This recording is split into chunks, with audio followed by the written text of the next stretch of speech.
Swayam Prabha. Digital India. Educated India.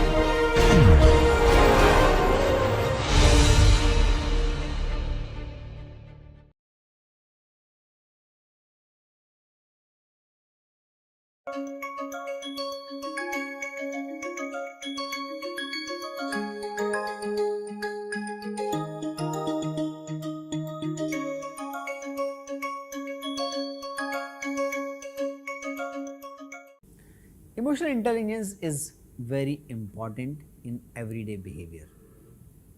There is a study, there are so many studies. I am just quoting one of those, a very comprehensive study and thoroughly designed. It looked at college students and took the ability test of emotional intelligence, and they also looked at the big 5 personality trait. They wanted to understand whether emotional intelligence is affected by the personality type or not. So, big 5 personality type, many of you might remember that big 5 personality types are related to extroversion, means our tendency to express our behavior externally whenever I am facing some issue. Introversion means my tendency to going back within myself whenever I need energy. Conscientiousness meaning following the process, openness to experience, that means being experiment about life, about situations, and neuroticism means emotional instability. These are the 5 personality traits. This is called big 5.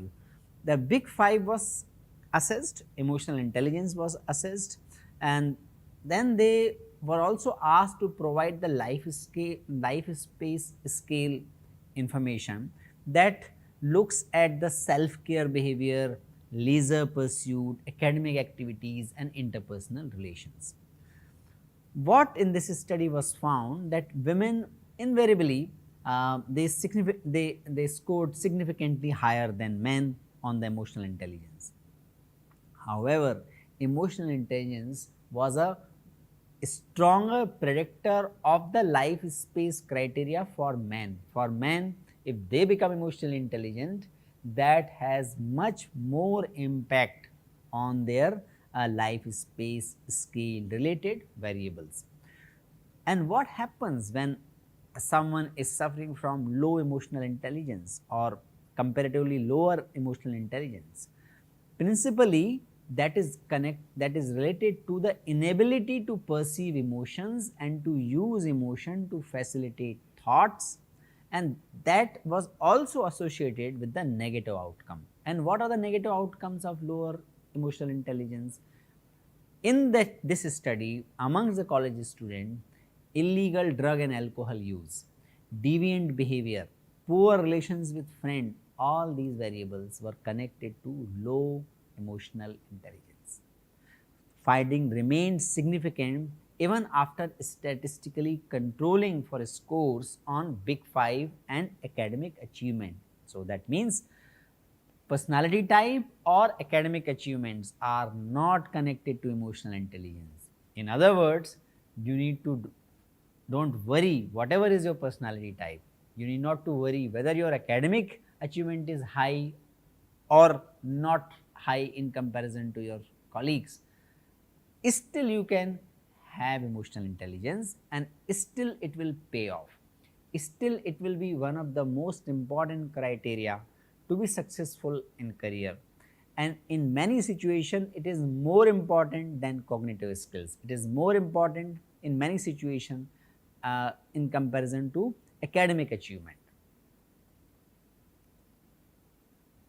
Let us look at what yoga says about it. So, you recall our discussion on how mind works, and that is what we discuss according to the yogic perspective. There are vrittis, there are mind modifications, and there are klishta vrittis and aklishta vrittis. Klishta vrittis which are which causes suffering, which cause bondage, and aklishta vritti which are unhindered, not causing suffering. Mind modifications can be because of right knowledge, it can be because of viparya, which is avidya, asmita, rag, dvesh, abhinivesh. it can be because of imagination, sleep or memory. So, mind modifications can be clished or aclished. Depending on that, we have a kind of chitta bhumi, the quality of mind we attain, that can be chitta, which is very fluctuating, vikshipta, generally fluctuating, ekagra is focused, niruddha means well controlled, completely in control. So, that is how the mind works. If we look at emotions from the Indic perspective, we see a very universal classification of emotions, and that is very useful to label the emotion and recognize that emotion. You remember the ruler, the recognition, to labeling. These are the three important steps uh, in the rural model of emotional intelligence. If we keep 9 or 10 or 8 rasas in our mind, we can very easily label and classify the emotions, what we are experiencing ourselves, what others are experiencing. So, Bharat Muni's Natya Shastra, which was written about 2000 years ago, it gives excellent classification of the different emotions. This is called rasas. Rasas are the dormant emotions. These are Shrangar, which is related to love and attractiveness, Hasya, which is related to laughter or comedy or mirth, Rodram, which is related to anger or fury, Karunya, which is related to compassion and mercy, Bibhats, which is meaning disgust and aversion, Bhayanakam, which is related to horror and terror, Viram or Virras, that is related to heroic mood, valor, courage, Adbhut ras, which is about the wonderment and amazement. These 8 rasas were identified by Bharat Muni in the Natya Shastra. Then there was a conceptual problem. The conceptual problem, which was recognized and then addressed by Abhinavagupta in 8th or 9th century, was that during the play, because Natya Shastra was about the drama and how people enjoy the drama, and in that connection the conceptual problem was that how come people enjoy seemingly contradictory rasas. So, Shrangar is a one type of rasa which has a very deep pleasantness in it, and Bibhats, it is a bhayanak ras. In the same play, rasik or the observers can enjoy both the rasas. How come that is possible? Because if I am in Shrangar, how I can move from Shrangar to Bibhatsras? And that is related to our personal life as well. Same people can experience one rasa at times and another rasa another time. What is that capability which makes people swiftly move from one rasa to another as it is appropriate according to a situation? There must be something else, there must be some backdrop under which this shifting of rasas, shifting of mood from one kind of rasa to another kind of rasa is happening. And that concept was added by Abhinavagupta. He gave the notion of Shantaras.